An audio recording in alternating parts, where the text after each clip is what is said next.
स्वागत है आप सभी का आपके YouTube चैनल धीरज विश्व हिस्ट्री में। तो सवाल है, एक हवाई जहाज़ कुछ ऊंचाई से अपने बाएं व दाएं एक नदी में दो जहाज़ों से अवनमन कोण 30 अंश व 45 अंश पाता है। यदि दोनों जहाज़ों के बीच की दूरी 100 मीटर हो तो हवाई जहाज़ किस ऊंचाई पर उड़ रहा है। देखिए ये क्या है, ये है नदी, ये नदी है। एक जहाज़ यहाँ पर है और एक जहाज़ यहाँ पर है जो कि पानी वाला जहाज़ है। यहाँ पे हवाई जहाज़ है, हवाई जहाज़ यहाँ पे उड़ रहा है और ये जो है अवनमन कोण बना रहा है। देखिए बाएं व दाएं एक नदी में दो जहाज़ों से अवनमन कोण, मतलब हवाई जहाज़ यहाँ पर है, यहाँ से हवाई जहाज़ से वो व्यक्ति देखता है तो अवनमन कोण यहाँ से बनता है, यहाँ से अवनमन कोण बनता है 30 अंश और यहाँ से बन रहा है 45 अंश। तो ये हो गया 30 अंश और ये हो गया 45 अंश। ठीक है, तो ऊपर हवाई जहाज़ उड़ रहा है, हवाई जहाज़ से जब ऊपर देखता है तो एक जहाज़ का अवनमन कोण बन रहा है 30 अंश और दूसरे जो नदी के दूसरे किनारे पर जो दूसरा जहाज़ है उसका अवनमन कोण बन रहा है 45 अंश। तो बताना है कि हवाई जहाज़ किस ऊंचाई पर उड़ रहा है, मतलब यहाँ से लेकर यहाँ तक के बीच की दूरी पता करना है। तो इसका नामकरण कर देते हैं A, B, C और ये हो गया D। ठीक है, A, B, C, D, इस प्रकार से इसका नामकरण कर दिया गया। अब दोनों जहाज़ों के बीच की जो दूरी है वो है 100 मीटर। दोनों जहाज़ों के बीच की दूरी कितना है, 100 मीटर है। तो यहाँ से और यहाँ तक के बीच की दूरी कितना है, 100 मीटर है। ठीक है, अब क्या करना है, तो जहाज़ों के बीच की दूरी 100 मीटर है। अब अगर इसकी दूरी हम x मीटर मान लेते हैं तो इसकी दूरी निश्चित तौर पे टोटल 100 है, तो 100 में से अगर इस घटाएंगे तो इतनी मीटर हो जाएगा, इसकी दूरी इतना हो जाएगा। और हवाई जहाज़ की ऊंचाई मान लिया जाता है x मीटर जो कि BD है। हवाई जहाज़ की ऊंचाई कितना, h मीटर पे मान लीजिए कि उड़ रहा है। ठीक है, अब क्या करते हैं, देखिए सबसे पहले tan 45 का निकाल लेते हैं। tan नहीं, यहाँ पे लंब बटा आधार। ठीक है, tan थीटा बराबर क्या होता है, लंब बटा आधार होता है। तो सबसे पहले त्रिभुज DBC में, त्रिभुज DBC में कहने का मतलब जो D से B और C ये वाला जो त्रिभुज है इसका हम निकालते हैं। तो इसमें है 45 अंश का, तो tan 45 अंश बराबर tan 45 बराबर tan का मान क्या होता है, लंब बटा आधार होता है।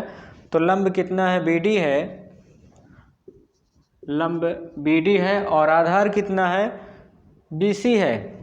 लंब बटा आधार BC है। तो चूंकि BD की ऊंचाई हमने माना हुआ है h और BC कितना है, x मीटर है, तो tan 45 का कितना मान होता है, tan 45 का मान होता है 1 और h बटा x। ठीक है, तो यहाँ पे 1 मान लेते हैं, 1 होता ही है। तो h में 1 से गुणा करेंगे तो h आएगा और x में 1 से गुणा करेंगे तो इतना आ जाता है। ये हो गया हमारा पहला समीकरण। ठीक है, अब आते हैं त्रिभुज, दूसरे वाले त्रिभुज में। त्रिभुज DB या ABD में कर सकते हैं। ABD में इसमें कितने अंश का कोण बना है, इसमें 30 अंश का है। तो इसमें भी ऊंचाई और मतलब लंब और आधार का काम है, तो tan इसका इसमें भी यूज करेंगे।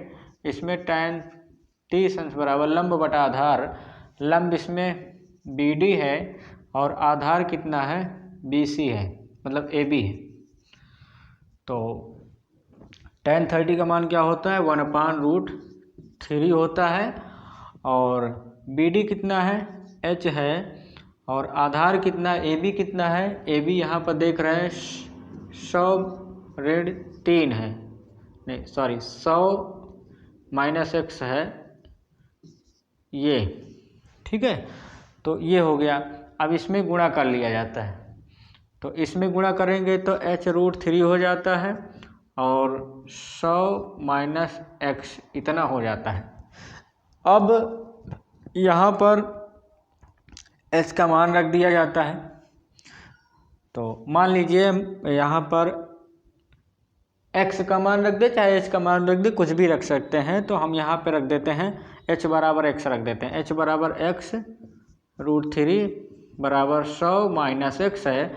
अब इस x को इधर ट्रांसफ़र करते हैं, x को इधर ट्रांसफ़र करते हैं तो ये आ जाता है प्लस में x√3 प्लस x बराबर आता है 100। इसमें x क्या कर ले, कॉमन कर लेते हैं। x कॉमन कर लिया जाता है तो यहाँ बचता है √3, ये प्लस है, यहाँ पे 1 बचेगा 100। ठीक है, इतना हो गया। अब उसके बाद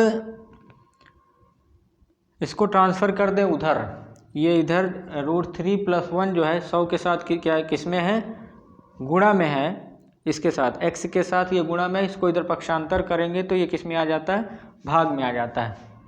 चलिए, तो x बराबर 100 बटे √3 प्लस 1 हो जाता है। ठीक है, अब इसका क्या कर लिया जाता है, इसका परमेयीकरण कर लेते हैं।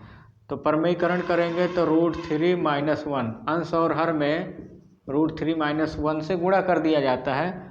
उसके बाद 100 √3 माइनस 1 अपान, देखिए यहाँ पे क्या हो रहा है, a plus B A minus B, मतलब √3 प्लस 1 और √3 माइनस 1 का जब करेंगे तो √a² माइनस b², मतलब ये फार्मूला तैयार होता है। ठीक है, अब यहाँ पे क्या करते हैं, 100 हो गया, √3 का मान 1.732, इसमें से 1 घटा देते हैं और 3 त्रिक का 9, 9 का वर्गमूल कितना होता है, 3 होता है, माइनस 1 हो जाता है। अब 100 हो गया, इसमें से अगर 1.732 से 1 घटाते हैं तो आता है 0.732 और इसमें गुणा करते हैं। ठीक, गुणा, और 3 में से अगर 1 घटाते हैं तो कितना आता है, 2 आता है। 3 में से 1 घटाते हैं तो 2 आता है। अब इसको गुणा कर दिया जाता है, इसमें 700, 3 अंक के बाद 1 2 3, 3 अंक के बाद गिन के दशमलव लगा देते हैं, 1 2 3, यहाँ पे इतना आ गया। अब इसको 2 से भाग देना है, नहीं एक काम करते हैं, यहीं पे कर लेते हैं पूरा काम इसका। यहाँ पे 2 से अगर 100 को भाग देंगे तो कितना आएगा, 50 आ जाता है। और इसमें 0.732 से जब गुणा कर देंगे तो कितना आएगा, देखिए 0, 5 दूनी 10 और 5 3 15 1 16, 5 7 35 1 36, 3 अंक के बाद दशमलव लगा देते हैं तो दशमलव यहाँ पे लगेगा, तो इतना आ गया। तो h कितना आया, सॉरी x है, तो x बराबर 36.600 मीटर आ गया। ये हुआ यहाँ से यहाँ तक के बीच की दूरी, B से और C के बीच की दूरी। पता क्या करना है, जहाज किस ऊंचाई से उड़ रहा है, तो h की वैल्यू निकालना है। अब ये x का मान समीकरण 1 में रख देते हैं। h बराबर x था समीकरण 1, तो x का मान रखेंगे तो 36.600 मीटर ये भी आ जाता है।